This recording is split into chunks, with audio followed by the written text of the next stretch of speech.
Halo semuanya, kembali lagi kita di mata kuliah rekayasa perangkat lunak. Di minggu ini kita akan melanjutkan materi yaitu terkait dengan metode pengembangan perangkat lunak atau juga dikenal dengan istilah model proses.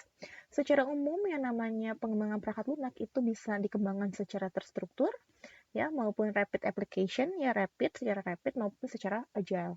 Dan di minggu ini kita akan membahas dua di antaranya dulu yaitu structured dan juga rapid.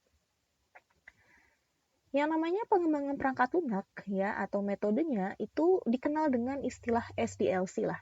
Ya secara umum apapun model yang digunakan atau metode yang digunakan itu dia pasti melalui tahapan-tahapan SDLC ini. Di mana dalam SDLC itu ada planning, analysis, design dan implementation.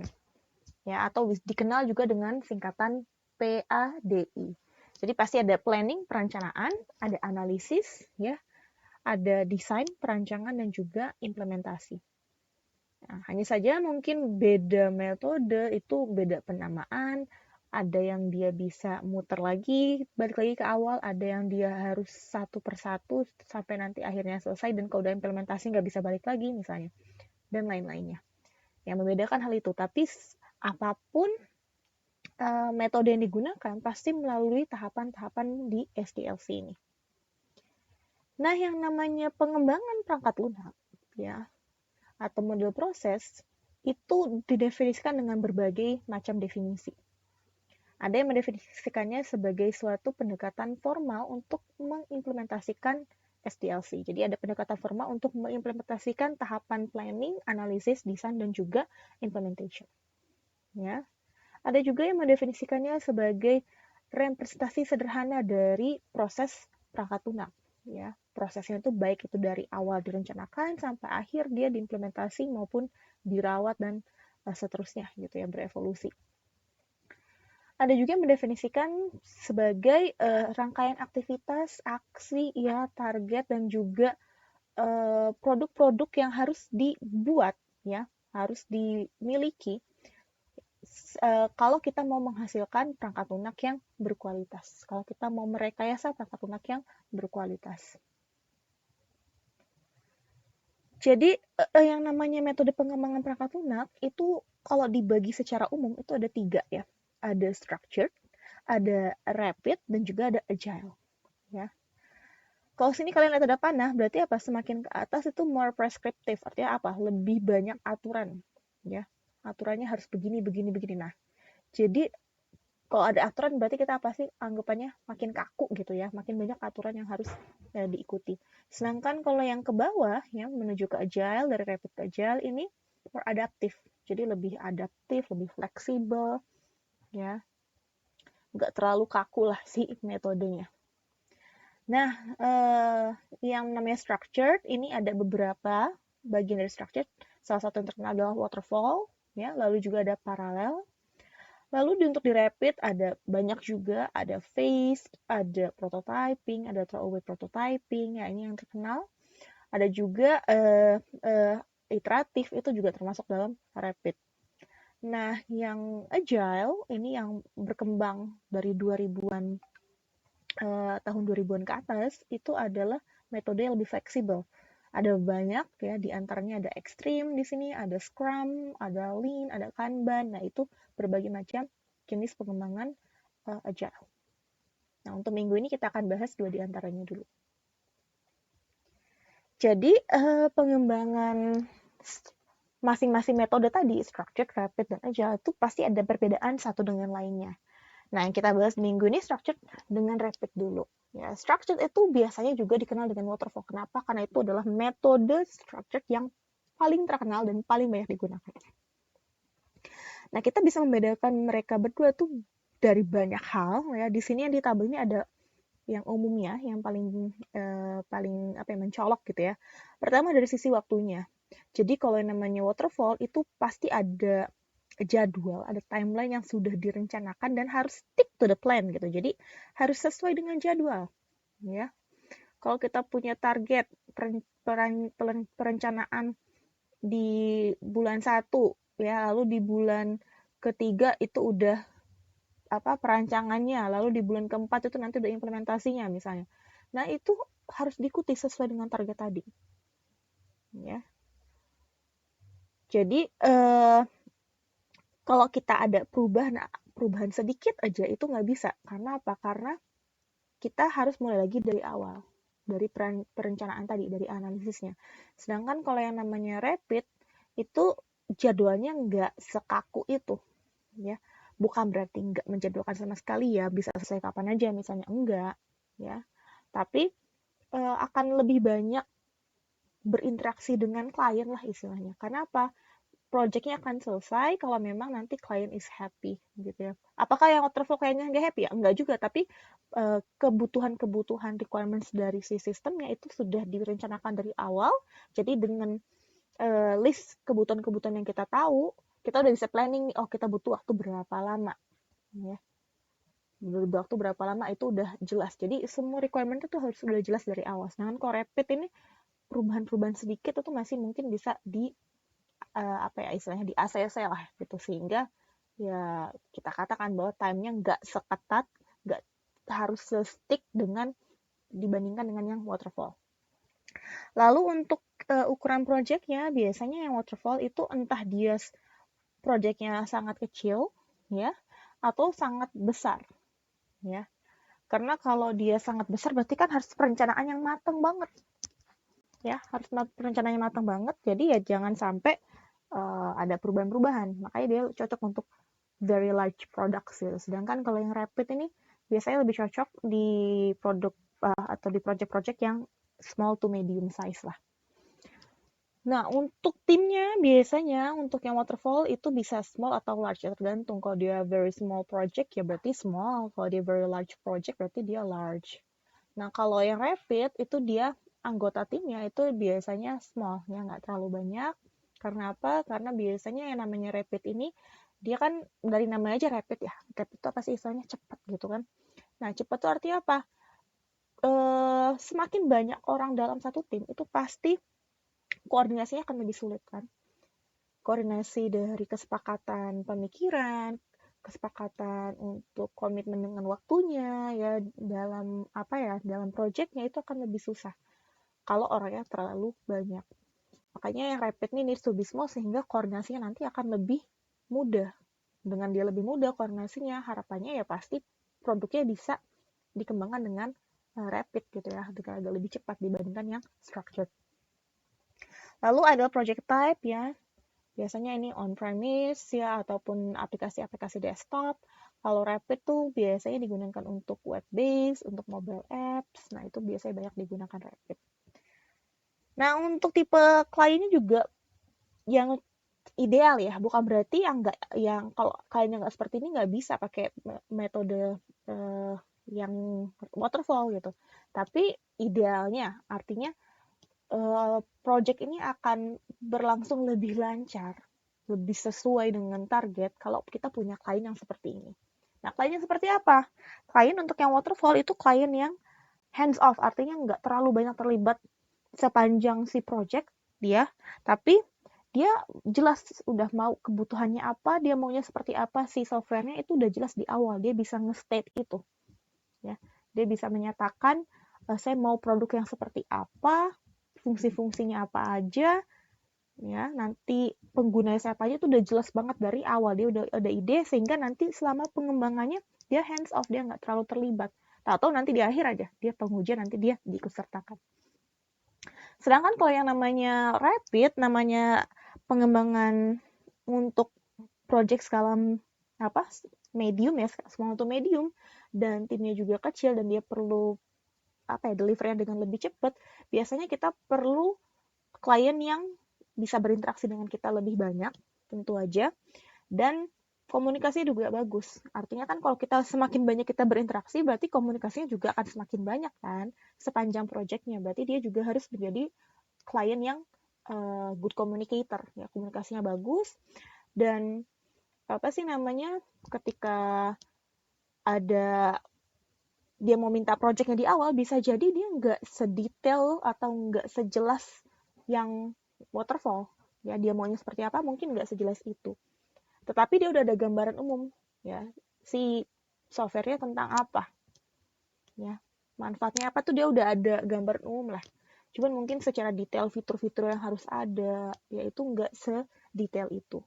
Tapi misalnya namanya kita sebagai developer, tentu dengan mendengar cerita klien, kita sebagai developer tim pasti akan memberikan masukan ya biasanya.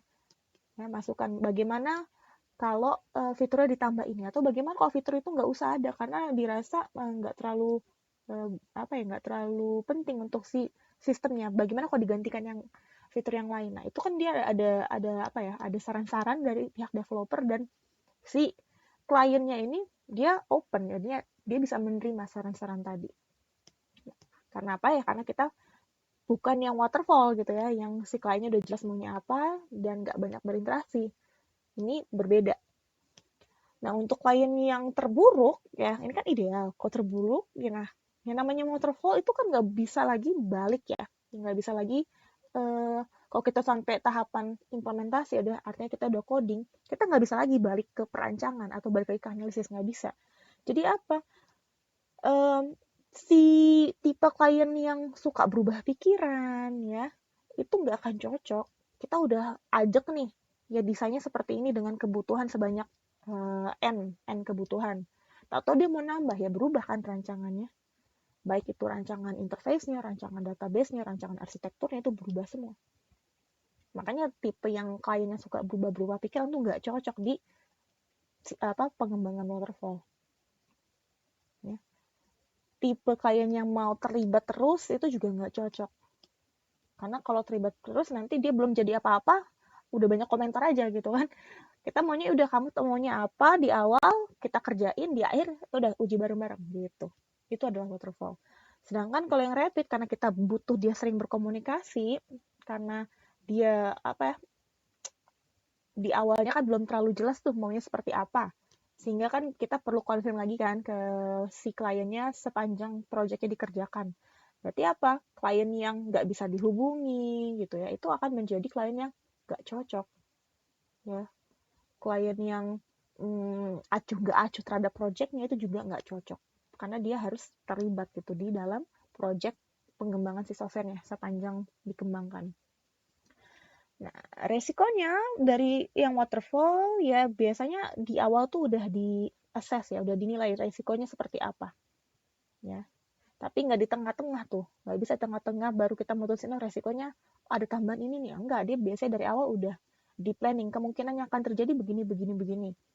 Resiko dari segi biaya misalnya, resiko ada dari segi waktu yang mundur atau apa, itu udah eh, dipertimbangkan di awal ya.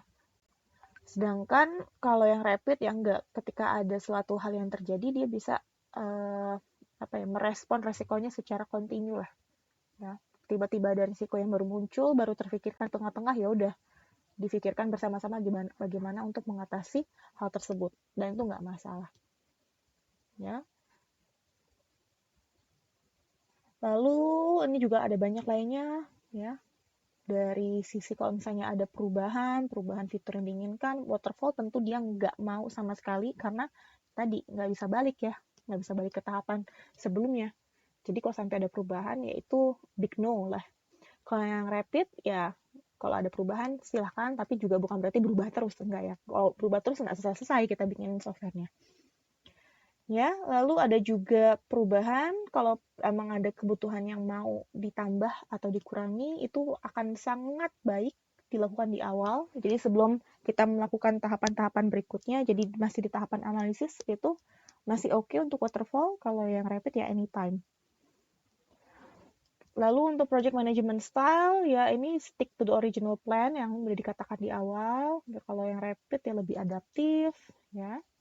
Kalau untuk teknologi, jadi kalau udah ditentukan di awal seperti apa spesifikasi teknologi yang dibutuhkan, ya udah di tengah nggak bisa berubah. Karena apa? Kan namanya teknologi dan kebutuhan itu kan akan terkait dengan biaya pengembangan software ya. Nah, jadi kalau sampai dia berubah di tengah, ya mungkin perencanaan di awal juga akan berubah untuk di waterfall gitu. Dan dia kan ya tadi kalau sampai implementasi artinya tahapan-tahapan sebelumnya udah oke. Jangan sampai dia balik lagi gitu. Kalau yang rapid ya dia lebih welcome lah intinya dibanding yang waterfall. Nah, kalau waterfall ketika ada versi terbaru, ada versi terupdate, itu memang udah direncanakan. Ya. Sebagai contohnya apa sih? Ya kayak sistem operasi kita aja yang saya gunakan di laptop saya gitu, atau di komputer kalian juga sama. Itu kan yang namanya ada, kita bisa pakai Windows kan, ada dulu Windows dari Windows XP, terus dari XP, Vista, 7, 8, 2010 dan seterusnya gitu kan. Nah, itu kan berubah. Nah, itu sebenarnya terencana ya, udah ada plan-nya, ada versi berapa ya. Jadi dia terencana ya. Kalau yang rapid tuh enggak.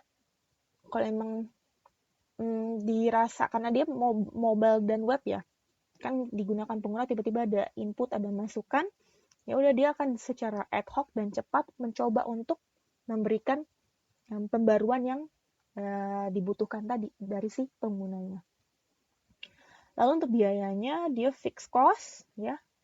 Jadi kalau di awal udah deal ya, deal ini produknya harganya sekian ratus juta misalnya. Nah, udah set sampai akhir biayanya segitu. Makanya jangan sampai ada yang berubah, karena kalau berubah tadi salah satunya akan berubah pasti biayanya, dan masih mending kalau biaya aja kan, berarti kan kebutuhan segala macam juga berubah. Kalau yang rapid enggak.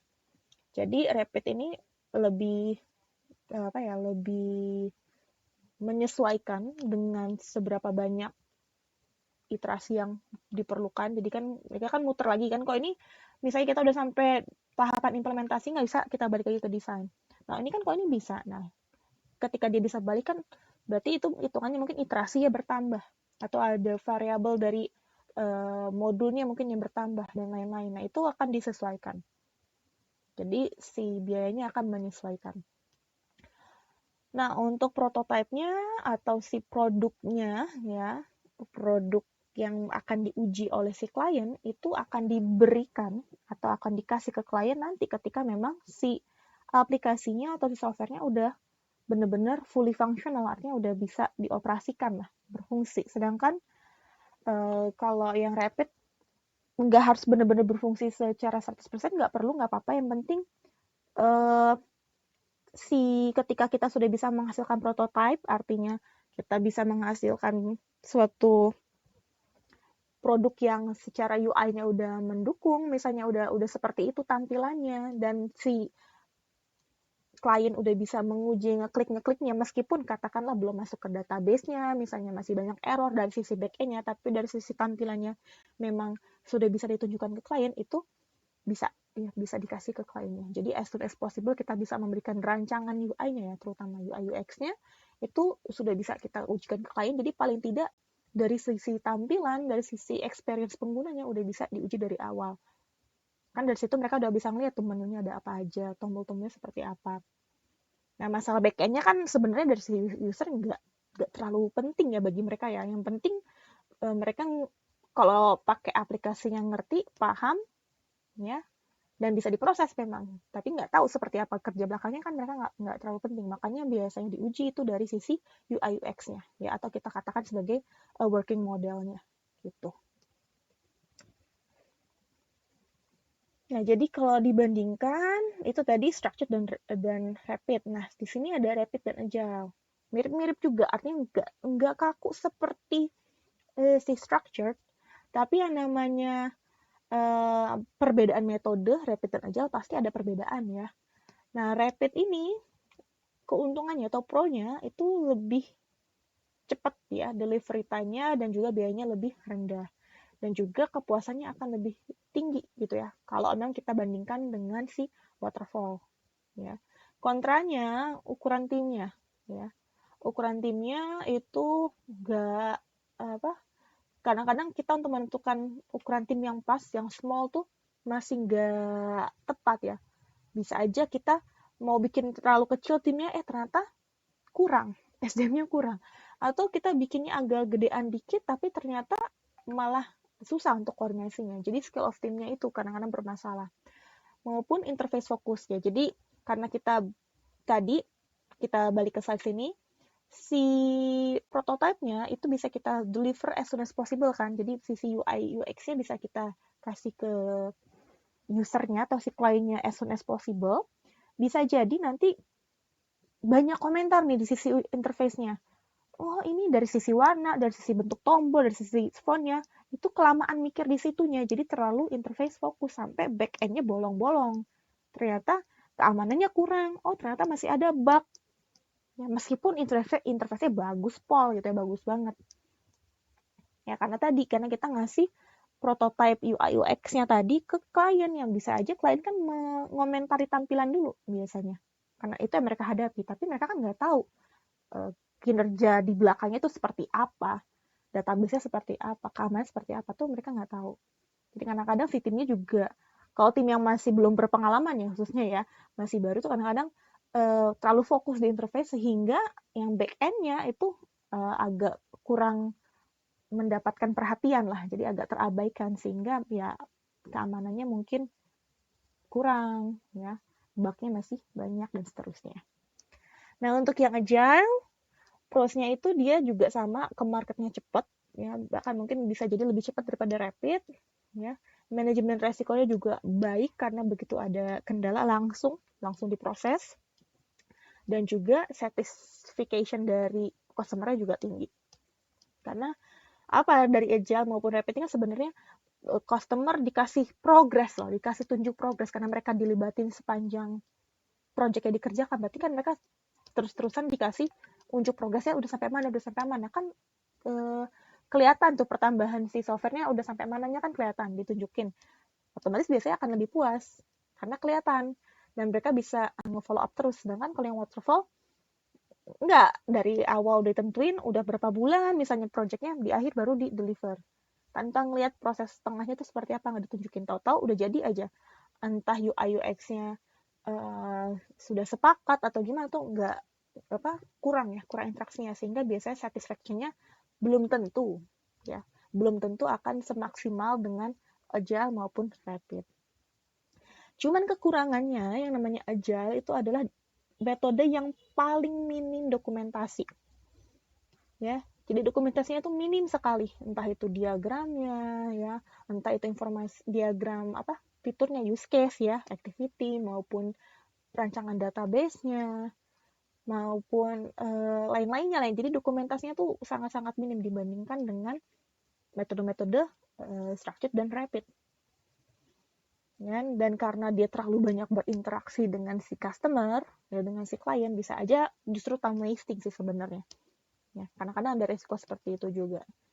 Jadi malahan ngabisin waktu kita ketemu sama klien, ya kalian kayak rapat aja kan, rapat dengan temannya atau dengan tim kerja yang lain tuh bisa aja, bukannya kita punya waktu 2 jam untuk rapat, Pak, bisa aja kita setengah jam pertama atau 1 jam pertama tuh ngobrol-ngobrol dulu ya, kecap dengan kabar misalnya atau apa, atau ngomongin politik atau ngomongin berita yang lagi heboh. Nah, nanti baru 1 jam berikutnya baru bahas project ya kan, kadang-kadang seperti itu. Jadi bisa aja time wasting ketika kita ketemu customer, padahal waktu yang kita miliki untuk mengerjakan project ini juga terbatas.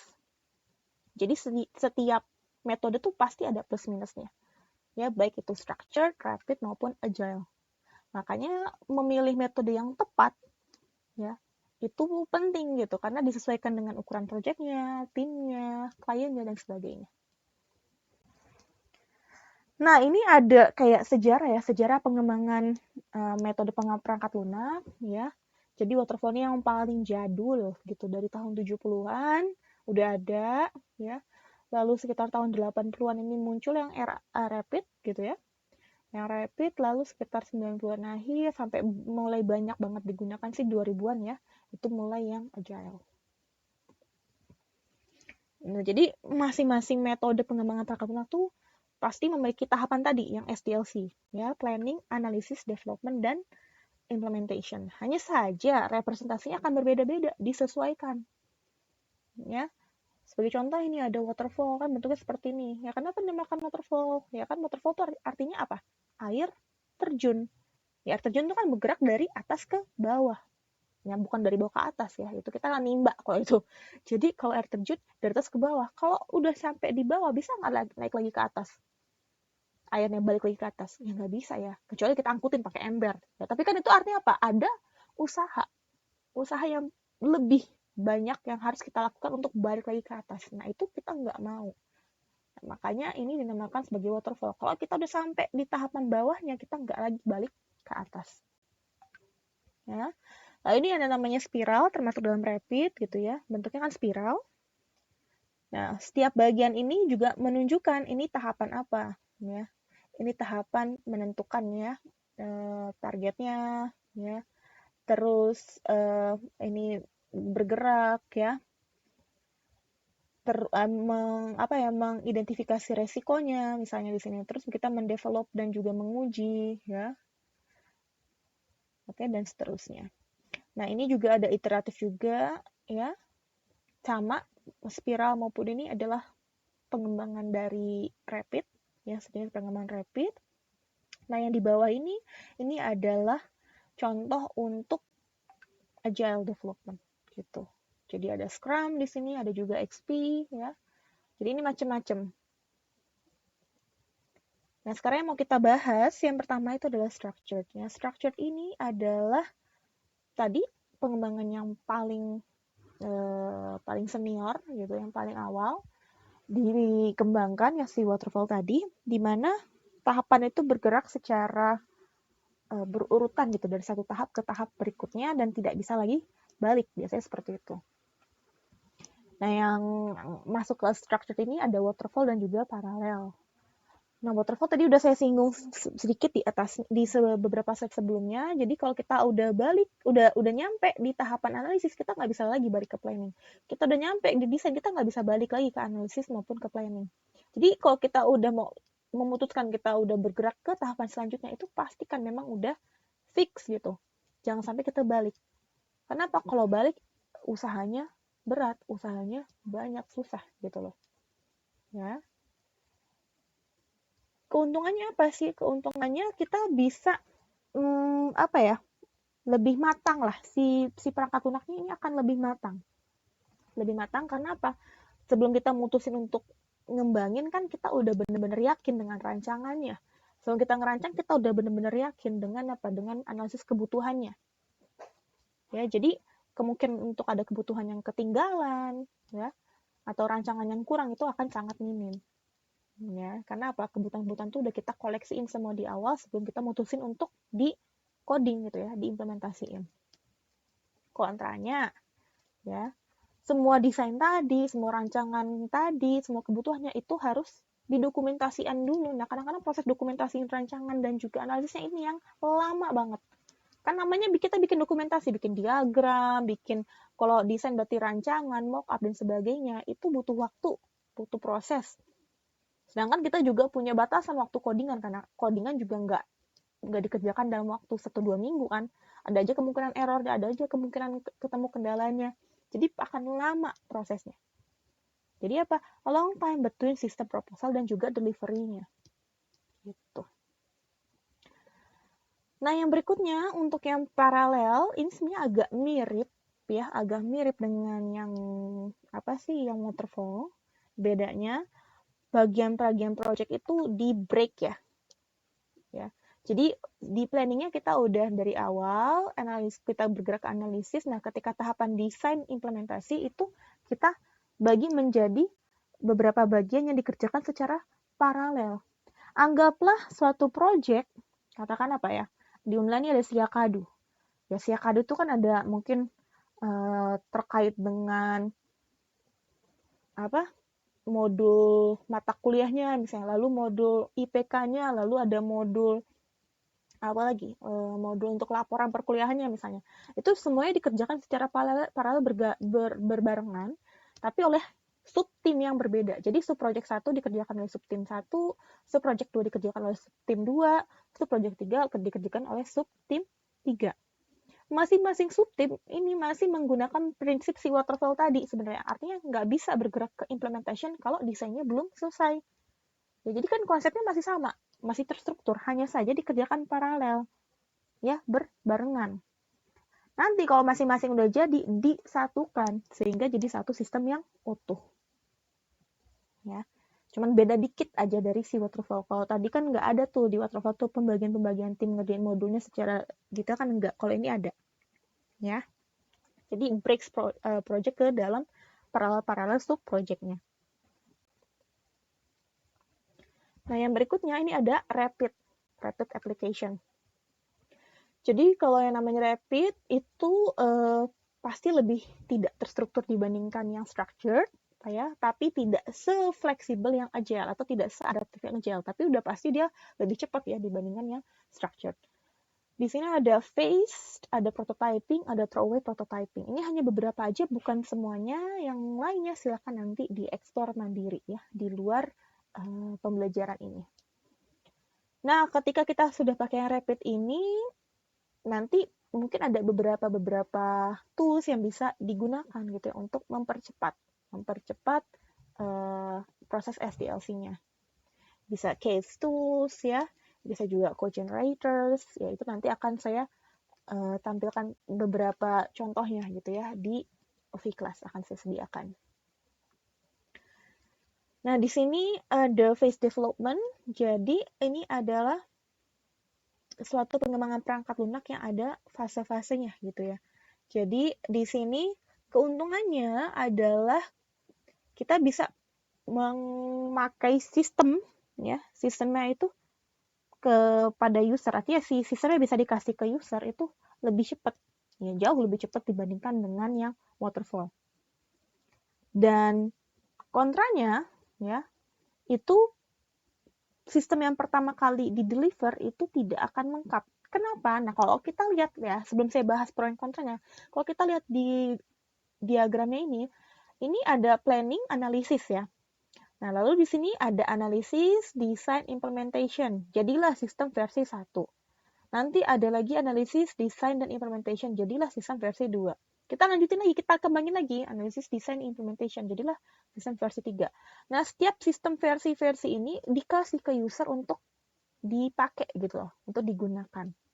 Maksudnya gimana? Kita pakai lagi dengan contoh yang sama, contoh Siakadu. Misalnya Siakadu tadi ada fungsi IPK, ada fungsi mata kuliah ya, ada fungsi laporan perkuliahan ya. Nah, dari semua itu yang paling penting yang mana misalnya? Mungkin yang paling penting itu mereka agar mahasiswa bisa mengisi KRS dulu kan, berarti apa? Harus ada tuh ya fitur agar mahasiswa bisa KRS-an dulu. Jadi di versi 1 itu di Siakadu dibikin dulu ya, bisa KRS-an. Ya, belum ada tuh untuk fitur laporan perkuliahan, untuk absen, ya, untuk ngecek IPK tuh belum ada. Nah, jadi dibikin dulu sistem Siakadu versi 1 yang mana mahasiswa bisa mengisi KRS. Jadilah sistemnya. Ketika dia sudah di sistem ini kan pasti si fitur mengisi KRS ini ya, itu kan udah melalui tahapan analisis, udah melalui tahapan desain, udah melalui tahapan implementation yang pastinya udah diuji. Ya. Nanti baru ditambah di versi berikutnya kita tambah nih ya, selain KRS-an mahasiswa juga bisa melihat transkripnya ya, IPK-nya berapa. Nah, itu ditambahkan di sini di versi kedua ya. Ketika nanti melalui tahapan analisis, desain, implementation, dan pengujian ya, tentu yang tahapan pengujiannya itu menguji juga ya fitur-fitur yang sudah ada di versi 1. Karena itulah fitur-fitur yang most important, artinya yang sudah dikembangkan di awal, itu pasti makin banyak diuji. Nah, ini akan menjadi keuntungan. Jadi, kemungkinan akan error atau ada bug-nya itu akan semakin minim karena sudah diuji lebih dari 1 kali. Ya. Dan seterusnya, sampai versi 3, versi 4, dan seterusnya. Apakah setiap versi yang dikembangkan hanya satu fitur? Ya enggak. Ini kan tadi contoh aja. Kalau sistemnya adalah Siakadu. Bisa aja dalam satu versi itu yang dikembangkan itu 2 fitur atau 3 fitur. Ya tergantung dengan sistemnya seperti apa. Yang pasti dia dikerjakan secara bertahap lah. Nah, makanya phase kan, bertahap. Nah, kontranya ya pasti sistem yang pertama, yang versi 1 itu memang dikembangkan dengan secara sengaja untuk belum sempurna gitu. Jadi emang initial system itu emang secara intensional, secara sengaja itu memang nggak selesai gitu, nggak komplit. Hanya beberapa fitur penting aja yang kita anggap penting aja. Nah, dan kontra yang kedua, biasanya kalau usernya udah pernah make, ya, terus nanti mau dilanjutin lagi, user itu udah punya gambaran mau sistem yang seperti apa. Ya, jadi ada tambahan-tambahan fitur yang akan makin bikin sistemnya makin luas gitu. kebutuhannya. Nah, itu kekurangannya. Nah, yang berikutnya ada prototyping. Prototyping ini jadi ada tahapan sama ya, planning, analysis, design, dan implementation. Hanya saja tahapan analisis, design, dan implementation-nya adalah ketiga tahapan yang dikerjakan secara konkuren atau berbarengan lah. Ya. Jadi analisis, design, dan implementation dikerjakan secara berbarengan. Nah, biasanya ketika kita pakai namanya prototyping, kita akan menghasilkan suatu prototype yang mana prototype ini boleh dibilang fungsinya minimal, ya. Tapi yang penting tadi yang saya katakan, gambaran umum cara kerja si software-nya itu sudah terlihat. Tombolnya seperti apa, ada form-form yang seperti apa yang harus di-input user, itu udah kelihatan lah. Ya. Tapi nggak bisa menerima input atau bisa tapi ya belum maksimal lah, karena apa? Karena back-end-nya belum sempurna biasanya. Ya. Jadi misalnya kalau katakan kita bikin sistem, kita fokus di front end-nya dulu. Ya. Yang back-end-nya belum terlalu diproses. Makanya fungsinya minimal kan. Tetapi karena yang dilihat user itu adalah tampilan awal, dan tampilan itu udah menggambarkan akan ada fitur apa saja, ada form-form apa saja, tombol apa saja yang harus diklik oleh si klien, si user, maka bisa kita kasihkan prototype itu ke klien untuk dilihat, ya dievaluasi. Kalau memang sudah oke ya prototipenya tadi, maka nanti akan dilanjutkan ya ditambahkan ya, mungkin yang tadi hanya front end-nya saja mulai diisi bagian back end-nya, diuji sampai nanti selesai gitu. Jadi dia akan selesai ketika memang si prototipe itu yang tadinya hanya front end itu sudah ditambah back end dan sudah menjadi fungsi yang sempurna yang sudah bekerja gitu. Nah, bedanya dengan throwaway prototyping, konsepnya mirip ya. Hanya saja si prototipenya ini tidak bisa dikembangkan untuk apa? Untuk menjadi working product gitu loh. Jadi si prototipe itu kalau udah dipahami nih, kan kita sebenarnya fungsi prototipe itu menggali kebutuhan user yang mungkin user itu di awal nggak tahu ya, nggak tahu dia butuh itu, tapi dengan dia melihat prototipe, oh dia jadi tercerahkan lah istilahnya, dia butuh fungsi ini, butuh apa. Nah itu kan dari prototyping. Nah yang namanya throwaway prototyping, di prototipenya itu nanti nggak akan dilanjutkan, nggak akan dikembangkan menjadi sistem yang bekerja, enggak, tapi akan dibuang. Ya, yang penting apa? Yang penting informasi usernya butuh apa, desainnya seperti apa, itu sudah tergambarkan. Udah kita dapatkan lah informasinya. Ya, si klien itu maunya seperti apa. Ya, kalau udah oke, nanti kita bikin memang sistem yang beneran sistem, artinya bisa bekerja sehingga nanti jadi deh. Ya, ini bisa pakai coret-coretan kertas pun bisa, kan throwaway apa? Dibuang ya. Jadi coretan kertas pun bisa, paling sederhana itu bisa. Ya, atau dengan yang nanti akan saya tugaskan kalian itu pakai Figma, ya tugas akhirnya project dari mata kuliah ini, itu juga termasuk throwaway. Karena apa? Kan si Figma-nya nggak bisa jadi sistem yang beneran bekerja kan, enggak. Ya, jadi kalau udah tahu seperti itu tampilannya, cara kerjanya, udah ini kan Figma-nya nggak akan dipakai, kita akan mengembangkan software yang benar-benar bisa bekerja ya, di coding beneran. Nah, seperti itu. Oke, sekian saja untuk materi di pertemuan ini. Terima kasih atas perhatiannya. Untuk materi berikutnya akan disampaikan di pertemuan berikutnya. Selamat belajar. Wassalamualaikum warahmatullahi wabarakatuh.